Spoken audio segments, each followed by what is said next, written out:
मैंने जनाब का ब्लॉग देखा अभी थोड़ी देर पहले और इस ब्लॉग में कई पॉइंट्स हैं, बने रहिएगा। पहली बात तो बहुत ही ज़्यादा डिसअपॉइंटमेंट हुआ पूरा ब्लॉग देखने के बाद, क्योंकि इन्होंने एक बार भी इस इश्यू को एड्रेस किया ही नहीं जिसको हमने इतना रेज़ किया था। और यहाँ 6 दिसंबर लगाया हुआ है डेट, और हमने 4 दिसंबर को मैंने पॉडकास्ट बनाया था और 4 दिसंबर से ही जनाब के ब्लॉग के ऊपर कमेंट्स आने शुरू हो गए थे about Riza and Rehan, that how they are getting mistreated by Saba. But इन्होंने उस चीज़ को कुछ भी मतलब बिल्कुल नज़रअंदाज कहते हैं ना, वैसा कर दिया। एक होता है कि कुछ तो बोलते, कुछ तो मतलब अपना थोड़ा-सा दिखाते सिम्पैथी या कुछ अपना क्लैरिफ़िकेशन देते, इन्होंने बिल्कुल जैसे होता है ना इग्नोर मार दिया। तो ये बहुत बड़ा डिसअपॉइंटमेंट था और ये ना इनके लिए बहुत भारी पड़ सकता है, क्योंकि पब्लिक ना अब उनको समझ आ चुका है, पब्लिक की आँखें खुल रही हैं। तो इस ब्लॉग में जनाब के कई चीज़ें हैं जो नोट करने वाली है। तो शुरुआत करते हैं शुरू से। तो जनाब जी पहुँच जाते हैं अपनी दुकान पे, जो कि उनका स्टोरेज एरिया है, वहाँ पे सूट के ऑर्डर आ रहे हैं ये दिखाने के लिए कि सूट के ऑर्डर आ रहे हैं और हम लोग पैक करके मेहनत करके उनको भेज रहे हैं। जो नीले पॉलिथीन में भरे पड़े हैं ना सूट, उसको पैक करके जनाब भेज रहे थे। कहते हैं मैं सुबह से आ गया हूँ, 2 बजे आया था। भई 2 बजे तो इनकी सुबह होती है। बालों की हालत देखो, माथे पे बाल रखे हुए हैं और अब मैं हेयर स्टाइल के बारे में कुछ नहीं कहना चाहती, चलो ठीक है उनका पर्सनल चॉइस है। बट जनाब ने कहा कि यहाँ दीपी आई थी, रोने लग गया, सुहान तो वो चली गई और हमारे भरोसे काम छोड़ गई। तो जनाब कहते हैं मैं यहाँ प्रेस कर रहा हूँ और कपड़े पैक कर रहा हूँ और प्रेस कर रहे हैं। रियली तुमने अपनी बीवी का जो कुर्ता था, जब तुम लोग वहाँ पे घूमने गए थे लोनावला वगैरह सारी फैमिली अभी 2-4 महीने पहले, तब अपने बीवी का कुर्ता ऊपर से लेके आए थे और रिज़ा से पूछा था, "रिज़ा तुमने ब्रेकफ़ास्ट कर लिया? अब तुम मेरी बीवी का कुर्ता प्रेस कर दो।" तुम अपनी बीवी का कुर्ता प्रेस नहीं कर रहे, तुम किसी और की बीवियों का कुर्ते प्रेस करके उनको भेज रहे हो। रियली? भैया जो भी जिसको भी मिलेगा ना कुर्ता, ये डीकेआई का ब्लैक वाला, समझ जाना जनाब के स्पेशल हाथों से आयरन किया हुआ कुर्ता है ये, तो भई पहन के अच्छे से फ़ोटो-वोटो खिंचवा लेना। और जनाब ने सिर्फ़ एक कुर्ता प्रेस किया होगा, वो भी ऑलरेडी प्रेस्ड ही था, वो सी ठीक-ठाक लग रहा था।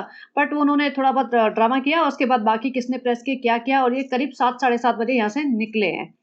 मुझे लगता नहीं कि इन्होंने इतना इनके पास इतना काम होगा कि भैया 2 बजे से लेके साढ़े 7 ऑलमोस्ट 8 बज रहे हैं। 6 घंटे तक ये कपड़े प्रेस करें, पैक करें और भेजें, क्योंकि इतने ऑर्डर इनके मुझे लग नहीं रहा आ रहे हैं, क्योंकि लेबल डीकेआई को आए हुए भी कुछ महीने हुए हैं और ये 30% सेल पे भी चल रहा है अभी, end of the year cell. भई इतनी जल्दी सेल लगाने की ज़रूरत पड़नी नहीं चाहिए थी और लेबल डीकेआई फ्लॉप लग ही रहा है। उसके बाद जनाब घर पहुँचते हैं और अपना सीरम बेचते हैं, जो हिमालय का टर्मरिक सीरम है, जो अभी इन्हीं की बहन ने बेचा था 30% डिस्काउंट देके। डिस्काउंट नहीं, 30% का या जो कोड लगा के मिलता है ना वो। तो जनाब को भी मिल गया ये प्रमोशन, सेम प्रमोशन, और जनाब ने भी बेच दिया। चूना लगा रहे हैं अपने फ्रेंड्स को, कभी ये सीरम लगाओ, कभी ये क्रीम लगाओ या कभी ये हेयर जेल लगाओ।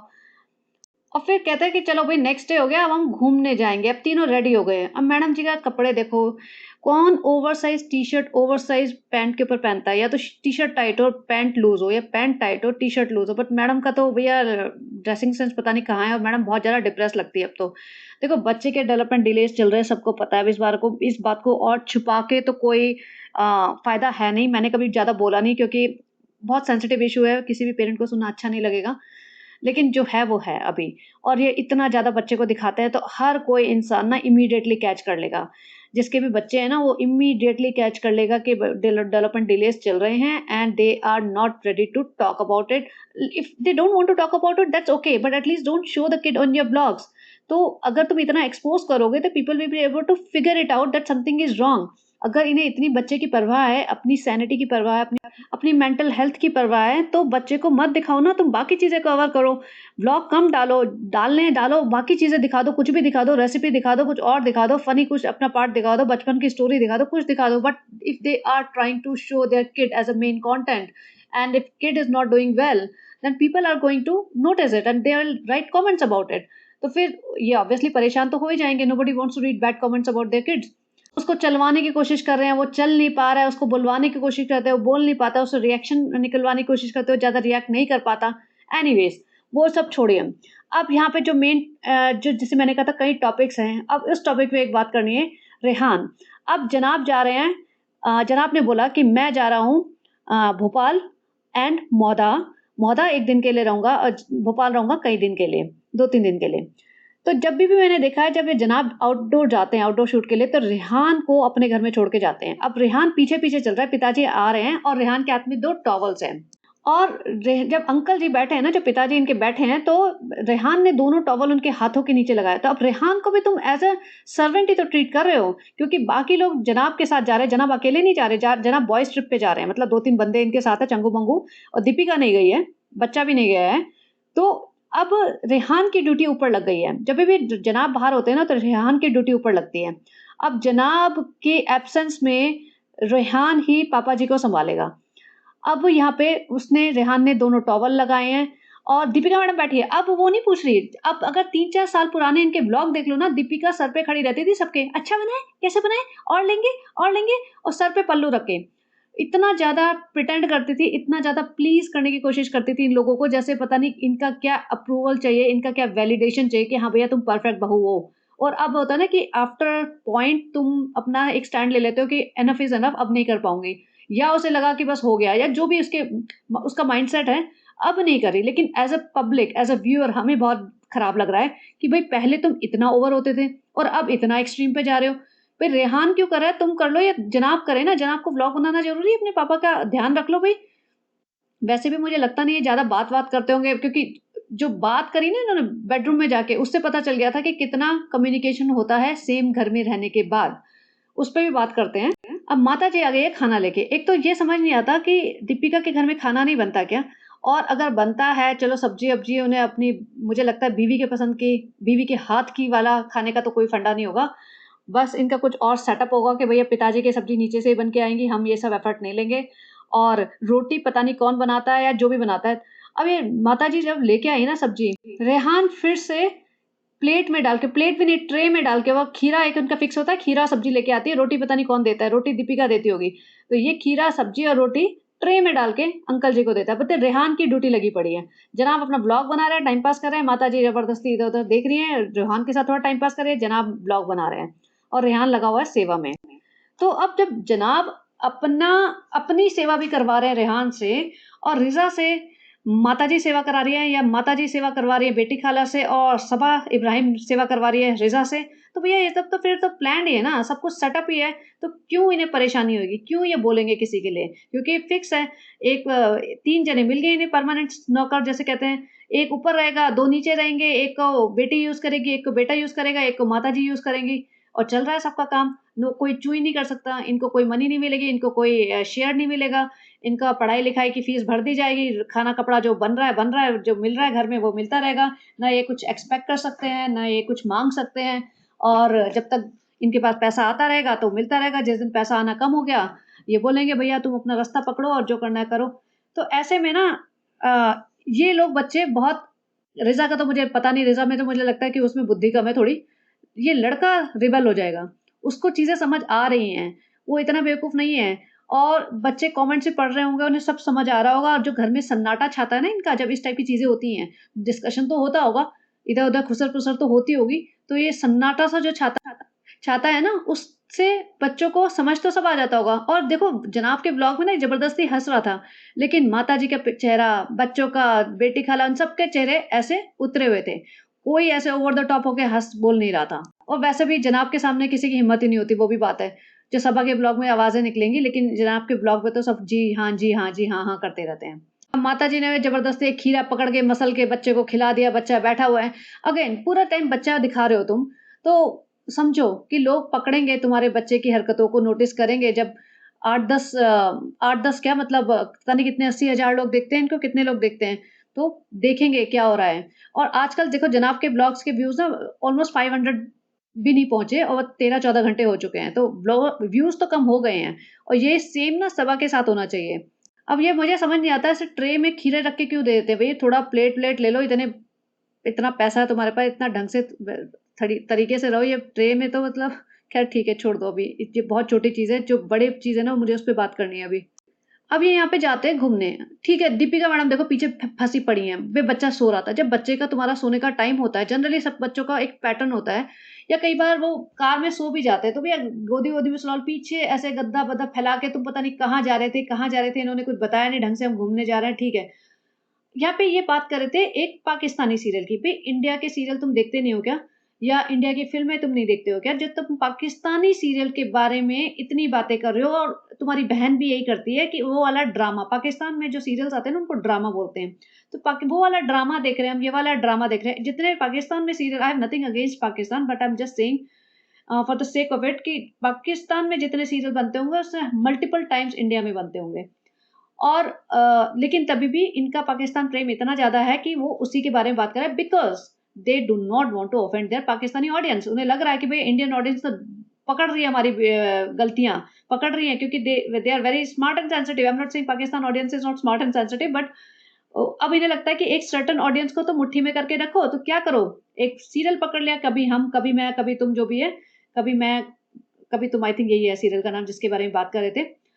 और उसपे बातें कर रहे हैं ये कि वो बहुत अच्छा था, बहुत रिलेटेबल था और कैसे वो लोग बहुत प्यार में थे, फिर बाद में टाइम के साथ बदल जाते हैं, जैसे मैं बदल गया और दीपी बहुत कंप्लेन करती थी दीपी कि तुम वैसे नहीं रहे और दीपिका ने एक बात बोली, उसने बोला कि देखो ऐसा होता है कि टाइम के साथ रिश्ते बदलते हैं, टाइम के साथ हस्बैंड एक मर्द मतलब एक आदमी रिलेशन में शादी में एक डिफरेंट तरीके से सोचता है, एक औरत डिफरेंट तरीके से सोचती है और रिलेशनशिप चलाने के लिए एडजस्ट करना पड़ता है, समथिंग अलोंग दीज़ लाइन्स। तो इससे ये समझ आ रहा है कि दीपिका तो भई बेचारी बहुत एडजस्ट कर ही रही है। जनाब ने भी कह दिया कि देखो मैं पहले जैसा नहीं रहा, मैं बदल गया हूँ और मैं पहले जैसा नहीं बन सकता and we have some issues वो सबकी शादी में होते हैं। इसलिए ऐसा कुछ नहीं है कि बहुत बड़ी बात है। बट जनाब ने कहा मैं वो निकम्मा कहते थे निकम्मा मैंने वो वाला सीन मुझे बहुत अच्छा लगता था जब उसने कहा हाँ, मैं हूँ निकम्मा। तो जनाब बेसिकली ये सटल वे में कह रहे थे कि भई आप लोग ने निकम्मा वगैरह भी बोलोगे ना तो I am fine with that क्योंकि हाँ, मैं हूँ निकम्मा। तो ये सब बेसिकली इन्होंने अच्छा खासा डिस्कशन किया कि how that serial was so good and how they were able to relate themselves with that serial and those characters in the serial. तो इतना सब तारीफ़ें, बड़ाइयाँ कर कर के ये कहाँ गए पता नहीं।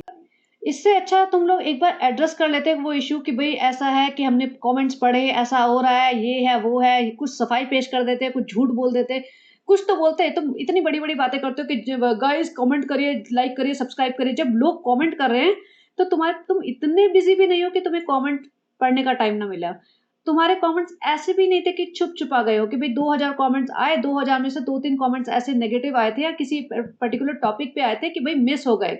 वी जस्ट ओवरलुक देम ऐसा नहीं था 90% comments were about the same subject but still they ignored all of them ये बहुत ही गलत किया इन्होंने और ये जो है ना कि या तो फिर बोलो मत जैसे तुम्हारी बहन ने बोल दिया ना कि कमेंट करो अब नहीं बोलती हो अब नहीं हिम्मत है उसमें तो ये मत बोलो कि लाइक करो शेयर करो सब्सक्राइब करो कुछ मत करो भैया सिर्फ देख लो हमें और बहुत एहसान करो हम पे ये बोल दिया करो यहाँ पे आके दीपिका वो लिफाफे वाला गेम खेल रही है बैग सर पे डाल रही है रूहान से हटवा रही है and it was looking like forced इतने सारे कट मार मार के एक्शन उसका रिएक्शन कैप्चर करने की कोशिश करी जा रही भाई क्यों क्यों कर रहे हो तुम क्यों तुम्हारे पास कुछ और काम नहीं है क्या कुछ और दिखा लो वो पीछे खिलौनों की जो बास्केट रखी है उसको ही सफाई कर लो तुम डस्टिंग कर लो कुछ बर्तन मांजते दिख जाओ कुछ कपड़े धोते सुखाते दिख जाओ फोल्ड करते दिख जाओ कुछ और बातें करते दिख जाओ जबरदस्ती बच्चे को क्यों लेके आते हो एज अ कंटेंट क्यों ये सारे यूट्यूबर्स वगैरह अपने बच्चे को एज अ कंटेंट प्रेजेंट करते हैं मुझे ये समझ नहीं आ रहा है और फिर जब लोग लिखते हैं तो फिर तुम्हारा दिल दुखता है और फिर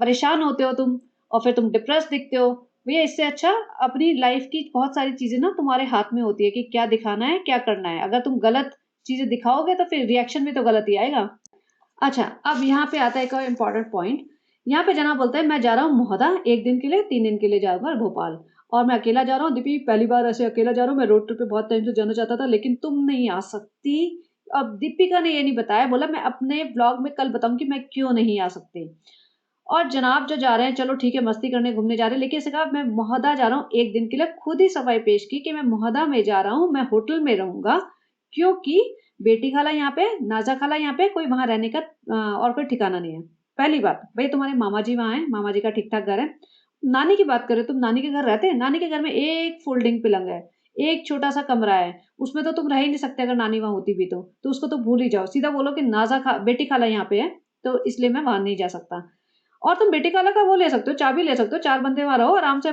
खाना खुना बनाओ पकाओ लाओ बाजार से रहो रह सकते हो बट एनीवेज दूसरी बात सबा का ससुराल है वहाँ और हमारे यहाँ तो बहू का भाई जो आता है ना उसको बहुत इज्जत दी जाती है उसको बहुत वेलकम किया जाता है तो बहू के अपनी बहन के ससुराल में जाके रहो अच्छा खासा बड़ा घर है उनका आपकी बहन ने बनवाया डबल फ्लोर का और ऐसा नहीं है कि वो किसी झोपड़े में रहते हैं उनके पास जगह नहीं है खाने के लिए नहीं है हिसाब किताब अच्छे से रह सकते हो तुम 2-3 दिन, और एक ही दिन तो जा रहे हो एनीवेज़, तुम एक रात के लिए जा रहे हो, तो तुम्हें मोहदा में रुकने होटल में रुकने की क्या ज़रूरत है? बहन के ससुराल में रुको, तुम्हारे मामा जी हैं वहाँ रुको, तुम्हारी बुआएँ भी रहती हैं बाय द वे वहाँ पे।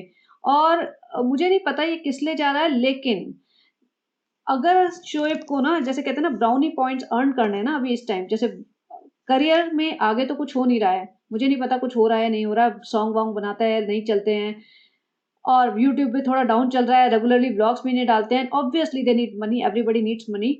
जो इनका खर्चा-वर्चा होगा मंथली अच्छा खासा होगा, क्योंकि इनके पास 2-3 सर्वेंट्स वगैरह भी हैं, हेल्पर्स हैं, और इनका लाइफ़स्टाइल के हिसाब से इनका खर्चा ठीक-ठाक होगा। As compare to Saba multiple times होगा। सबा का खर्चा तो बहुत कम होगा, क्योंकि ना उसके पास मेड्स हैं, ना कोई हेल्पर है, और ना वो किसी की रिस्पॉन्सिबिलिटी लेती है। तो उसका वैसे खर्चा कम होगा। बट एनीवेज़, जब शोएब का खर्चा इतना ज़्यादा है तो ऑब्वियसली मनी चाहिए। तो शोएब को अपना यूट्यूब करियर सँभालना चाहिए, लोगों का प्यार बटोरना चाहिए। Shoaib, if you are listening to me, तो एक काम कर दो, लोग तुम्हें इतना बोलते हैं ना, दादी, दादी, दादी का कुछ नहीं किया। जाके तुम मोहदा जा रहे हो ना, तो दादी का फातिया-वातिया जो भी तुम्हारे यहाँ होता है, लास्ट राइट्स टाइप या कुछ भी करके वो एक कर दोगे ना, एक व्लॉग अच्छा खासा खींच सकते हो तुम। 2 व्लॉग बनाओ, 3 बनाओ उस पॉइंट पे, और तुम्हारी इमेज बहुत क्लीन हो जाएगी। देखो, सोशल मीडिया पे जो चलता है ना, सारा गेम इमेज का ही होता है। तुम बड़ी-बड़ी आके बातें करोगे, हमारा लेवल यहाँ है, हमारा वो है, ये है, पब्लिक तुम्हें बैश करेगी। पब्लिक को थोड़ा-सा टाइम लगता है भूलने के लिए। अगर तुमने ये कर दिया ना, तो मेरी नज़रों में भी तुम ब्राउनी पॉइंट्स ले लोगे। अब मुझे वैसे भी तुम बाकी इसके पूरे खानदान में ना, ये थोड़ा सेंसिबल बंदा लगता है, इतना कनिंग नहीं है, इतना shrewd नहीं है। और अगर ये ऐसा करेगा, तो ऑब्वियसली इसके पेरेंट्स को भी शायद फादर को, माताजी को तो भैया किसी की पड़ी ही नहीं है। फादर को भी शायद थोड़ा-सा सुकून मिलेगा कि हाँ, बेटे ने जाके कर दिया, और पब्लिक की आइज़ में भी इमेज अच्छी बन जाएगी। I have no idea why is he going to Moda. ना मोदा में इनका घर है, ना प्रॉपर्टी है, ना कोई रिलेटिव से इनका लेना-देना है, कोई रिलेशन मतलब ऐसा किसी से रहा नहीं। तो जा किस लिए रहा है? तो शायद मेरे दिमाग में है कि शायद वो भी हो सकता है, but I do not know, let's see.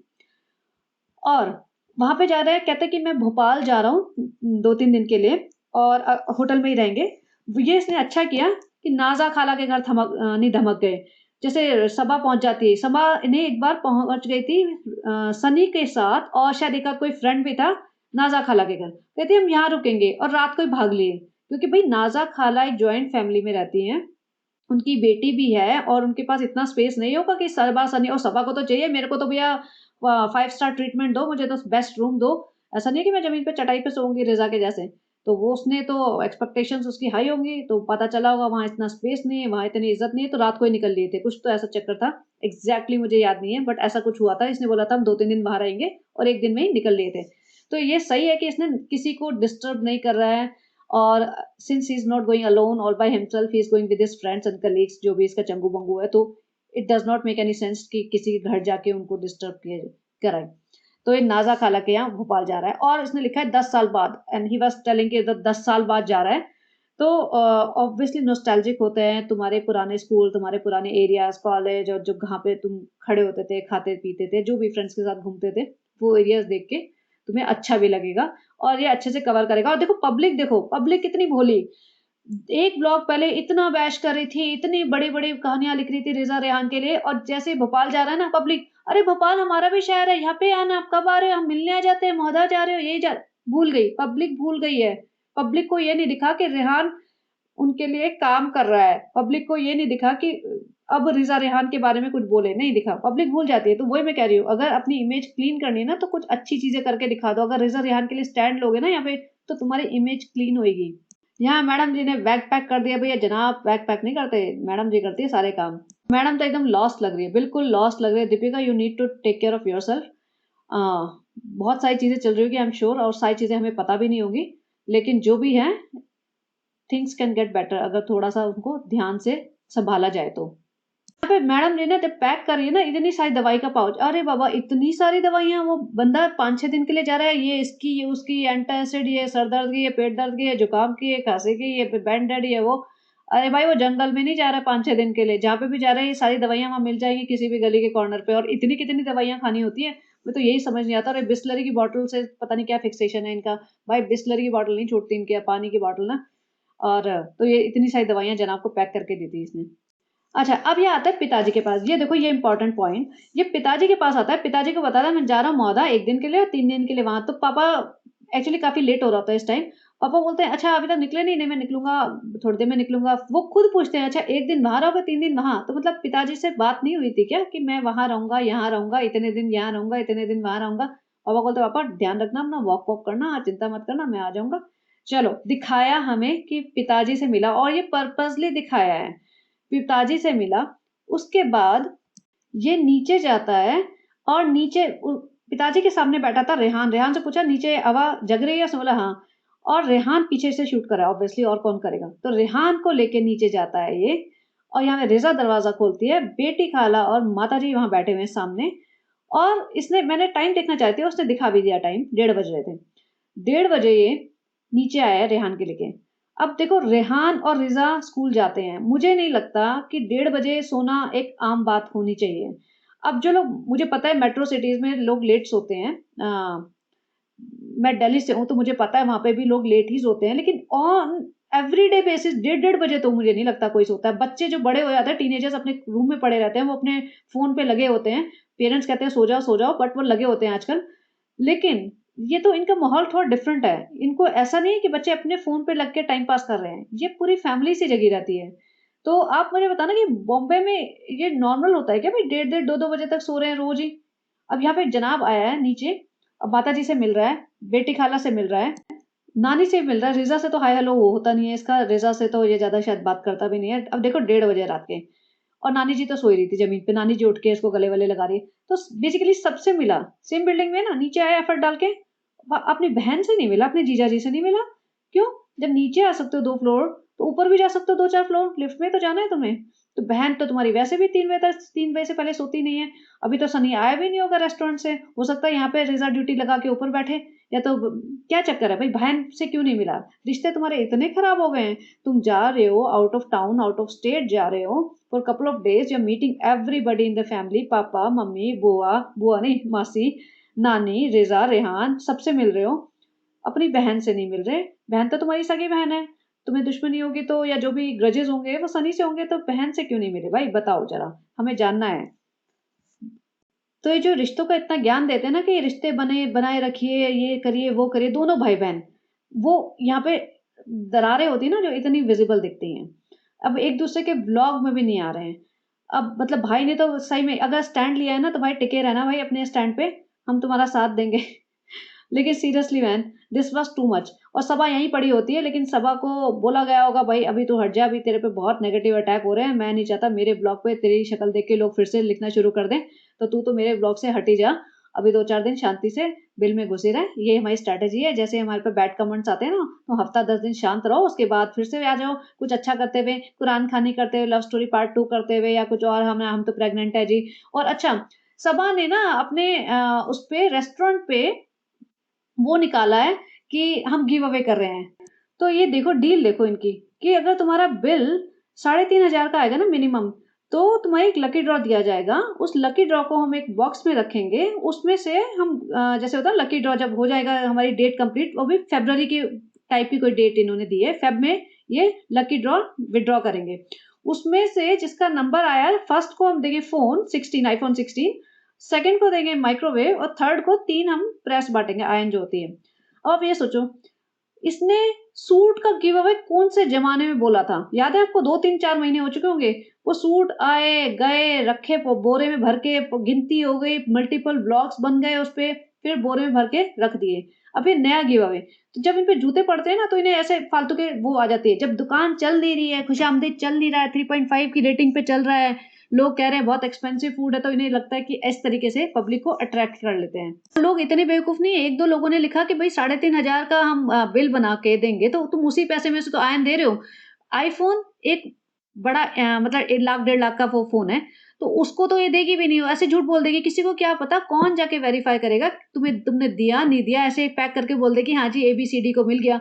और ये माइक्रोवेव 4 प्रेस बाँट दो, वो भी बहुत बड़ी चीज़ है। ये कुछ नहीं करेंगे, बेवकूफ़ मत बनना। कोई भी मेरा जो पॉडकास्ट सुन रहा है, बिल्कुल भी मत जाना ऐसे 3,500 का खर्चा करने अपना, कि तुम ये सोचो कि ऐसे लकी ड्रॉ में ये सब चीज़ें आएँगी। ऐसे बहुत सारे लोग करते हैं और इसका तो आपने ट्रैक रिकॉर्ड भी देख लिया है कि ये करती क्या है, बोलती क्या है और करती क्या है। इसने सूट का बोला आज तक वो नहीं दिए हैं। तो ऐसे चक्करों में मत पड़ो। भाई ने भी एक बार बोला था कि मैं ना आपसे हर महीने कुछ ना कुछ दूँगा, एक बार पता नहीं कुछ फ़ोन दिया था उसके बाद भाई भी गायब। तो ऐसे बिल्कुल भी मत करना। और सनी भी आ गया। अच्छा, इससे पूरा प्रोसेस समझा रहा था बेसिकली कि ऐसे-ऐसे एक चिट तुम्हें मिलेगी, एक चिट हम रखेंगे, उसके बाद लकी ड्रॉ निकालेंगे, वो भी फ़ेब का। फ़ेब में किसी को याद भी नहीं रहेगा, ढाई 3 महीने, 2 महीने बाद, ढाई महीने बाद। और ये, भैया अभी फ्रेंड्स हिजाब फैशन के लिए नहीं होता है फ्रेंड्स, हम तो पूरी कोशिश करेंगे कि मैं ना वेस्टर्न वेयर के ऊपर हिजाब नहीं पहनूं। कई लोग पहनते हैं लेकिन फ्रेंड्स हमें नहीं पहनना है फ्रेंड्स। हमारा फैशन का मतलब नहीं है हिजाब से फ्रेंड्स, हम तो पूरी तरीके से आगे से कवर करके और पीछे से कवर करके रखेंगे। चलो, कमिंग बैक टू शोएब्स व्लॉग। तो शोएब जा रहा है, रात को खुद ही ड्राइव किया, कई घंटे ड्राइव किए।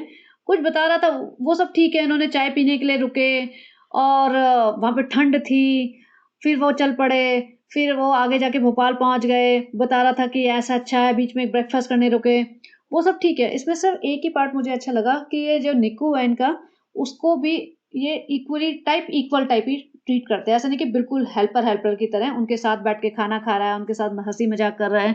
और एक और बंदा ढूँढ लिया इन्होंने, जिसका नाम भी अंकित है और वो पहली बार व्लॉग में आया है, क्योंकि जो ओरिजिनल अंकित है, उसकी तो शादी हो गई है, तो वो अभी बिज़ी है अपनी वाइफ़ के साथ घूमने-फिरने में। तो जनाब को एक और अंकित मिल गया है, अंकित 2.0। तो जनाब का ये था व्लॉग। और जैसा मैंने कहा, काफ़ी डिसअपॉइंटमेंट हुआ because I was ईगरली waiting for their vlogs. मुझे लगा था कुछ तो रिएक्शन आएगा, कुछ तो मतलब डिस्कशन होगा जब इतना ज़्यादा बात हुई है इस बारे में। लेकिन अगेन इन्होंने चुप्पी साध ली और बिल्कुल टोटली इग्नोर कर दिया उस बात को। और जैसे करते-करते जनाब भोपाल भी पहुँच गए। अब 2-4 दिन भोपाल के व्लॉग्स दिखाएँगे, पब्लिक खुश हो जाएगी। भोपाल एंड मौदा देखते हैं क्या करेंगे। लेकिन अब सबा का व्लॉग भी आ जाएगा। सबा गिव अवे तो कर ही रही है। उसी के रिलेटेड, उसी के अराउंड सारा पूरा व्लॉग बना देगी। तो कुछ हुआ नहीं और ठीक है, क्या कर सकते हैं हम? एक पॉइंट के बाद हमें ही लगेगा कि बोलने का शायद कोई फ़ायदा भी नहीं है, या यही लगेगा कि नहीं, बोलते तो रहना ही चाहिए, आवाज़ तो उठाते रहना चाहिए। अगर हम अपना या तो देखना बंद कर दें और अगर देख रहे हैं तो फिर आवाज़ भी उठाएँगे। तो यही मेरा डिसीज़न है कि या तो मैं इन्हें देखना बंद कर दूँ और अगर देखेंगे और जहाँ-जहाँ गलत हो रहा है, वहाँ पे हम आवाज़ ज़रूर उठाएँगे। तो चलिए गाइस, बने रहिए and have a great day. Bye bye.